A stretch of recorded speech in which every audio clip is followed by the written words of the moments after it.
Bonsoir, bienvenue dans Roleplay, l'aventure continue dans les terres d'Hearthstone, et ce soir, c'est Aurore qui va nous faire le résumé de l'épisode précédent.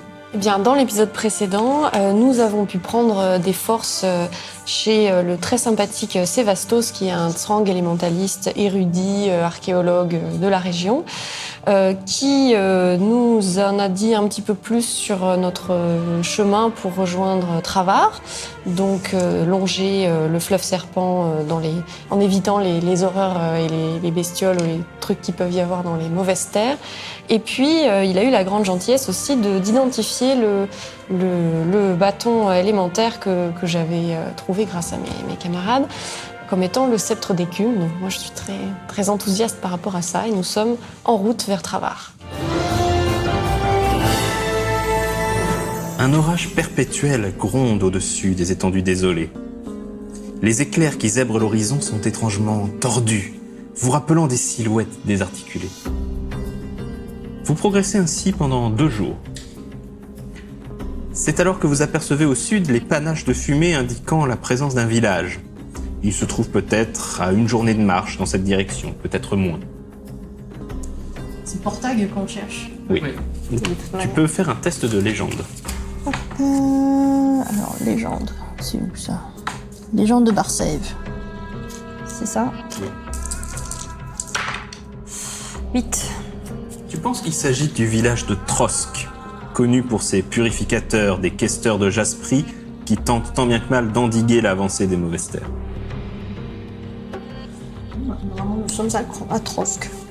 Village de purificateurs, très chers amis. En tout cas, vous êtes à 1 journée de marche à peu près au nord de Trosk. D'accord. Qui se trouve le long de la serpente, hein. Oui, mais un peu plus au sud. Bon, bah, On continue là, on va. on continue. Bah, a priori, on va y passer, c'est dans le chemin. C'est pas le chemin. Le chemin, c'est de continuer à longer le serpent vers l'est. Ah, vers l'est, d'accord. Là, pardon. Trosk, vous le voyez au sud. Ok, donc non. L'objectif Travar, donc c'est... Ouais.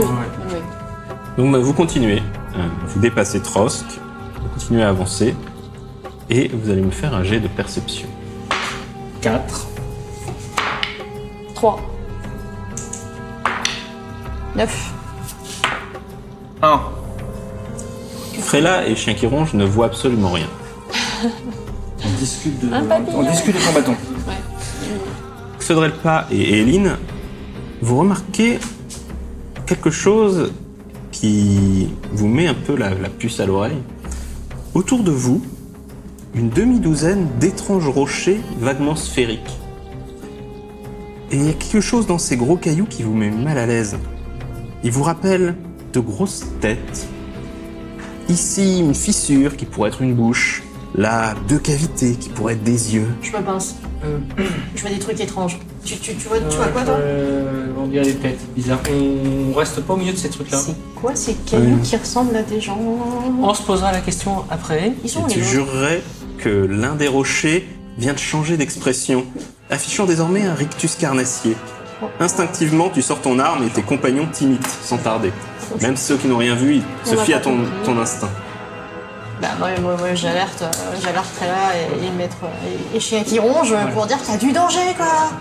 Et les rochers commencent à se déplier, Oh putain. révélant de courts bras et de courtes jambes aux griffes tranchantes. Ils ouvrent de larges gueules contenant plusieurs rangées de dents et commencent à faire grincer leurs mâchoires de concert. Le bruit est abominable. Les obsidiens corrompus ou quoi? C'est alors qu'ils bondissent dans votre direction. Il bouge vachement vite pour des cailloux. Alors, ça fait quelle taille, ce truc-là? À 1 mètre. D'accord. Ouais, quand même. C'est gros. Donc, c'est pas très haut, mais enfin, ça va, c'est un caillou avec des pattes des bras, et des dents. des bouches pleines de dents. D'accord. Bon, on va quand même commencer. On va faire une première attaque, essayer de tester un peu la résistance de ces bestioles. Ok, allez, attaque de mêlée. 6 et 6, 12. 12. Tu touches et tu as plus 2 à tes dégâts. Ok, donc... Allez, vague sanglante, plus 2 de dégâts. Oui, 9 points de dégâts. Pas top. Cette vague sanglante pénètre dans la chair de la créature. Tu penses que ils sont pas en fait, c'est pas des rochers. D'accord. Ils ont l'apparence de rochers. C'est peut-être une technique de camouflage, mais ce sont des créatures de chair. Si ça saigne, on peut les tuer alors. Je peux juste voir si... Et ils n'ont pas des têtes de porte-bonheur. J'ai découvert le nom du sceptre d'écume, donc est-ce que ça me fait +2 à mes tests d'incantation? Non, pas pour l'instant. J'ai pas encore fait le pic. Tu vas aller. Zut. Bon, bah alors je leur envoie malgré tout des dards de cristal dans la tronche. Sur le même que celui qu'attaquait... Oui, 5. Tes dards de cristal ricochent sur la créature, ne parviennent D'accord. pas à franchir sa défense magique. Bon, Là, la créature ouvre sa gueule pleine de dents, toujours avec ce grincement ignoble, et tente de refermer sa gueule sur le bras de Xodrelpa. Mais pas d'accord. Il fait un 7. Ah, j'ai une défense physique de 10, donc tout va bien. Tu J'arrive à esquives, esquiver. tu vois sa mâchoire claquer. Tu te dis que ça va pas faire du bien d'avoir ces dents qui se referment sur toi. Une deuxième créature se jette sur Frela. Réussi, fait un 8. j'ai 7 de défense physique. Et donc, elle Elle parvient touche. à toucher. Déjà les krakoukas, maintenant ça. Ah, c'est pas les Et fait 9 points de dégâts. Moins ton armure. D'accord, 6. Effectivement, leur morsure est extrêmement Oui, pénible ça pique. et douloureuse. Par contre, ça va, c'était en dessous de ton seuil de blessure grave, donc... Oui, Marc, c'est juste. Une troisième créature fait un saut Quoi? défiant les lois de la physique pour bondir sur Xodrelpa à son tour. En virevoltant, tu évites la créature qui va rouler au sol un peu plus loin. Épéiste et danseur, on vous dit. Coup de queue. La quatrième attaque chien qui ronge. Mais Et vu son jet, elle touche, clairement. Et la mâchoire se referme sur ta jambe, infligeant 12 points de dégâts. Moins ton armure, quand même. ouch. Bon. L'une d'entre elles, la cinquième, se jette sur Eileen. Et son... Combien as-tu de défense physique? Esquive. 7. Donc, elle franchit ta défense physique, donc elle touche. Et t'inflige 18 points de dégâts. Mais attends, je suis à terre là. J'ai 5 en armure physique. Ça fait mal là. Ça laisse 13, oui. Je suis dans les pommes.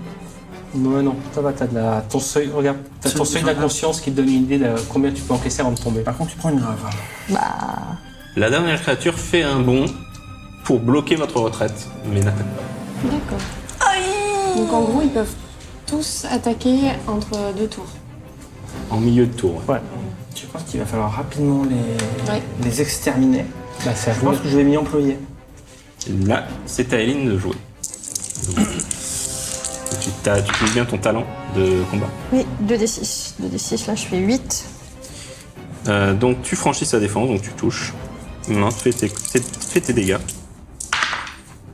Je relance. Bien. 11, 17. Franchement, Vendetta. ça fait dent pour dent. Ah non. Tu... Est-ce que je l'explose quand même ce caillou? Alors, tu ne l'exploses pas. Par contre, tu lui infliges 2 blessures graves d'un coup. Donc tu lui coupes un de ses affreux petits bras et tu lui pètes quelques dents. Il bat en retraite en poussant toujours une espèce de grincement. 7. Tu franchis sa défense.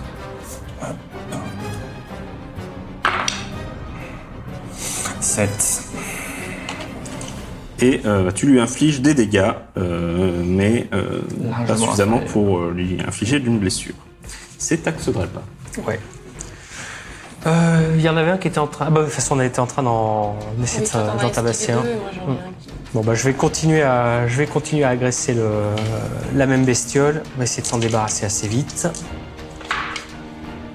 14 sur le jet d'attaque. Donc, tu franchis, tu as plus 2 à tes dégâts. Donc, 10 points de dégâts. Tu lui infliges une blessure grave. C'est déjà ça. Je vais rajouter un dé de karma dans mon attaque. Parce que là, j'en ai marre. Alors, 13, 10, 23, 25 25 points. Eh bien, non seulement tu franchis sa défense magique, mais tu vas avoir plus 6 à tes dégâts. D'accord. Hop. 8 et 6, 14. Non, pardon, c'est 8 et 6, 14 et 6, 20. Très bien. Tu sens qu'il a une armure mystique assez résistante. Ces créatures sont probablement d'une nature magique. En tout cas, tu infliges quand même 14 points de dégâts. Donc, tu lui infliges 2 blessures graves. Tu lui as crevé un œil et là encore pété une partie de ses vilaines dents pointues. C'est celui qu'on tabasse depuis tout à l'heure, il est encore en vie.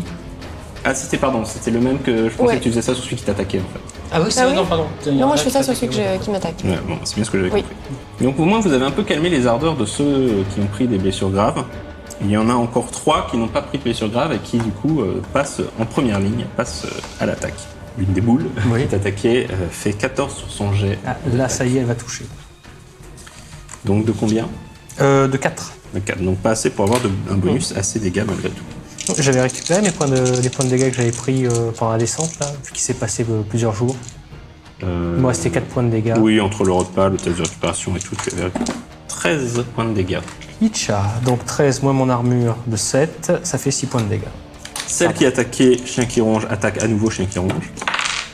Fait un jet plutôt respectable, qui je pense franchit largement ta défense physique. Ouais, c'est donc il y a de bonnes chances.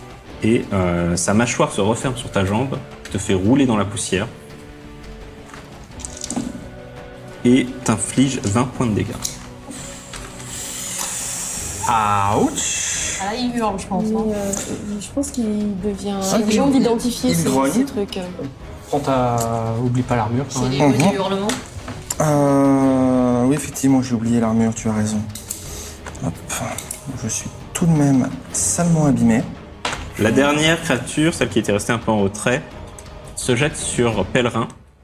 Mais le cheval se retourne et lui met un vigoureux coup de double sabot troll size dans le museau, ce qui fait rouler la créature plus loin avec une dentition quelque peu ébréchée.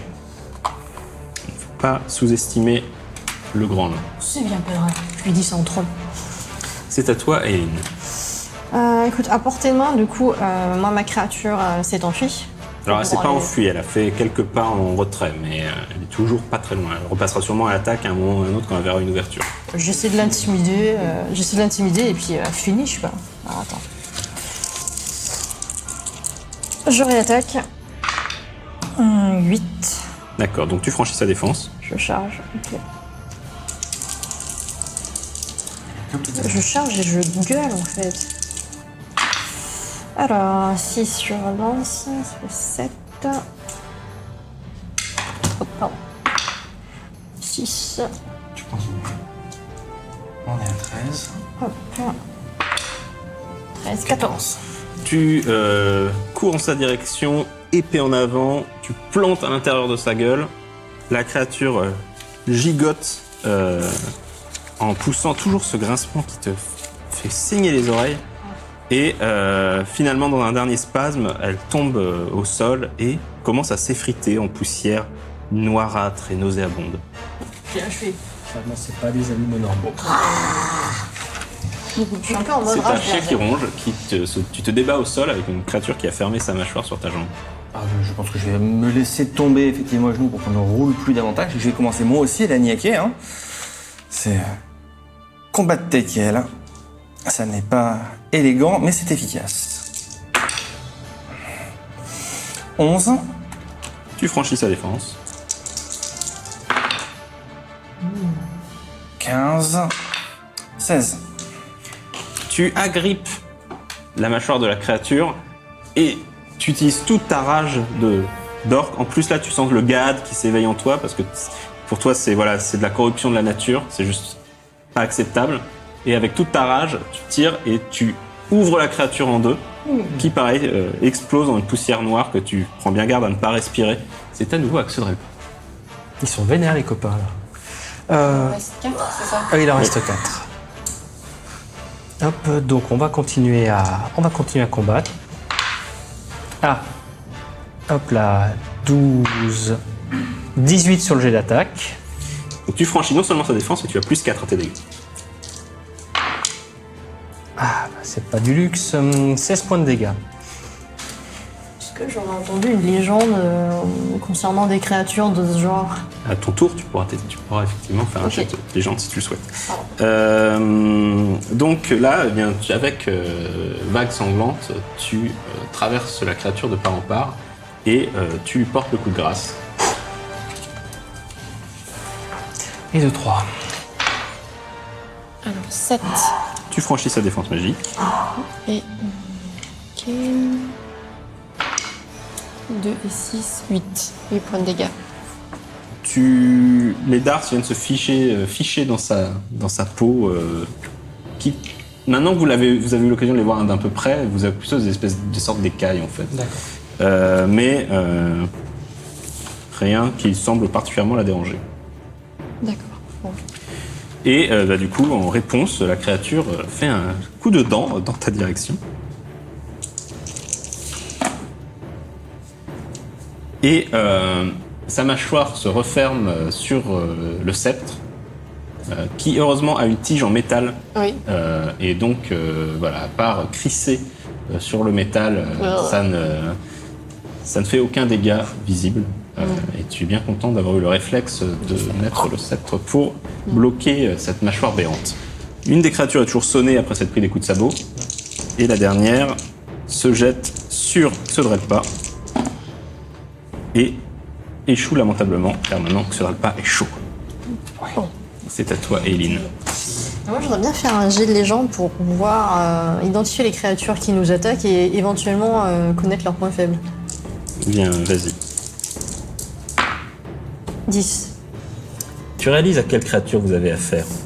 Les manuscrits les nomment grinceurs, gnasheurs, mangeurs ou dévoreurs. Ce sont des horreurs. Alors, encore. Mais si les horreurs les plus puissantes et les plus redoutées sont des êtres subtils et manipulateurs qui se nourrissent de la souffrance d'autrui, les grinceurs sont au contraire des entités extrêmement basiques. Ils n'existent que pour accomplir une seule fonction, manger. Ils dévorent tout ce qui se présente à eux et laissent derrière eux des déjections astrales qui empoisonnent et corrompent la terre. Les grinceurs furent parmi les premières horreurs à se manifester sur les terres de Barsève aux prémices du châtiment. À cette époque, ils se déplaçaient en essaims comptant des dizaines d'individus. Un point sur lequel les légendes insistent, c'est que leur odorat est particulièrement développé. Ils peuvent sentir une proie à un demi-kilomètre. Donc probablement ce groupe de grinceurs vous a senti arriver et s'est positionné pour vous prendre en embuscade. Ils ont beau être basiques, ils restent des chasseurs. D'accord, ok. Bon, de toute façon, je dirai ça à mes collègues tout à l'heure. Là, on est en plein combat, donc je vais pas leur compter. Alors, La chose. une chose très, très intéressante, on est en train de se battre là. C'est ça. Par contre, voilà, le fait de savoir un peu à quoi tu as affaire fait que tes futurs jets d'attaque auront plus 2. Yes, merci. C'est ta chien qui ronge. Qui, du coup, est pris par le Gad et donc a aussi plus 2 à ses jets d'attaque. D'accord. Bah, n'en ayant pas à portée immédiate, je pense que je vais repérer Bah, t'en as un qui est vraiment en train de t'agresser, toi? Ok, bah, bond de lézard pour traverser la moitié du champ de bataille d'un bond, lui tomber sur le rable et commencer à lui arracher le dos. Très bien. Donc, bien, fais ton jet. 10. Malgré sa corpulence et sa blessure, Chien qui ronge fait preuve d'une agilité surprenante et saute par-dessus la mêlée, retombant sur le grinceur qui était en train d'agresser Frela. Donc tu peux faire une attaque effectivement dans la foule. 11. Oui, Ah oui, c'est un 8. tu peux le relancer effectivement. J'avais dit 11. 18. Donc tu as plus 4 à tes dégâts. Et 17. Plus 4 pour le calambouille. 19. 21. Vous avez rarement l'occasion de voir Chien qui ronge vraiment énervé et en proie au Gad. Et vous êtes bien content de ne pas vous trouver du mauvais côté quand ça se produit. Parce que là, il déchiquette la créature tel un forcené et la réduit en poussière en poussant des hurlements, à la limite l'écume s'écoulant de ses défenses. Voilà. C'est un orque enragé. Je crois que j'ai plus peur de lui que des petites... Ah, mais non, ça c'est normal. Ça c'est naturel comme comportement. Il nous en reste 2 là. Il y en a encore 2. Ok, donc il y en avait une qui m'attaquait moi, Ouais. et l'autre qui était celle qui s'était fait Voilà, tabasser qui est en par. train de se relever après s'être pris 2 tonnes de cheval dans le... Ouais, bon, on va commencer par essayer de finir celle qui m'agresse. Allez hop, attaque à la vague sanglante, 12 au jet d'attaque. Donc tu touches, tu as plus 2 à tes dégâts. Ok.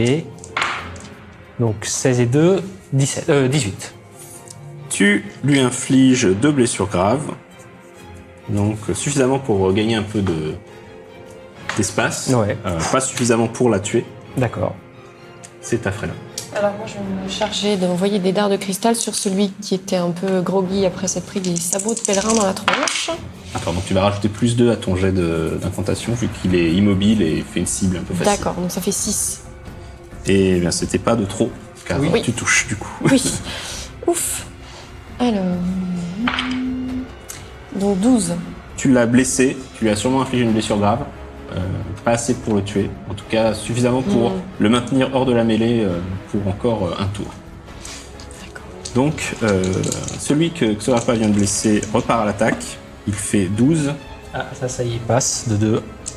et t'inflige 8 et 6 et 4, 18 points de dégâts. Ils font toujours des points de dégâts de folie. 18, moins 7 d'armure, 11. On passe à 17 points de dégâts. Je pense qu'il t'a mangé un morceau de la queue. Oui, d'ailleurs, effectivement, t'as raison, je viens de prendre une blessure grave. Bien vu. Aïe! L'autre est sonné, il vient de se prendre des dards en plus dans les yeux, donc il ne bouge pas. C'est à toi, Eileen. Alors moi, j'ai quand même la jambe endommagée, donc je traîne la patte. Est-ce que... Après, pour l'instant, t'es sous le coup de l'adrénaline, donc Moi dessus. On va essayer. T'attaques laquelle? La tienne. 4. Touche pas. Non. Plus 2. Plus de 20. ouais, mais c'est pas suffisant pour toucher. Tant pis. Ta lame rip sur la peau de la créature. Je traîne la jambe aussi. Donc à toi, chien qui ronge. Toujours en pro-gade. Ah bah, je pense qu'il va de nouveau y avoir un bombe là plus raisonnable pour choper celle qui est hors de la mêlée. Je te laisse finir la tienne. T'es pas assez grand pour en prendre un et dire pas. Ah non, je ne suis pas un troll. Je suis une créature normale. J'ai trop l'habitude des trolls. Et donc je tombe sur le plus loin. Je pense qu'il ne va probablement pas aimer l'histoire. Donc 16, 17, 18. Donc tu as plus 4 à tes dégâts.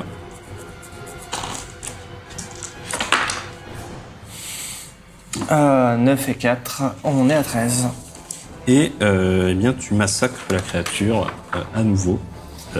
Là, tu commences un peu à sentir que tu manques un peu de souffle. Hein. 3 dézingués comme ça, 3 créatures limite à main nue. Tu commences à sentir un peu la douleur dans ta jambe et tout ça. Tu penses pas que tu pourras en faire une 4e dans la foulée. Il va falloir que tu souffles à un moment donné.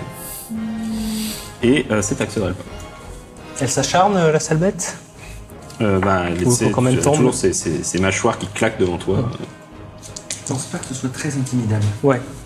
Bon, de toute façon, même si ça a été, on ne la laisserait peut-être pas se barrer quand même.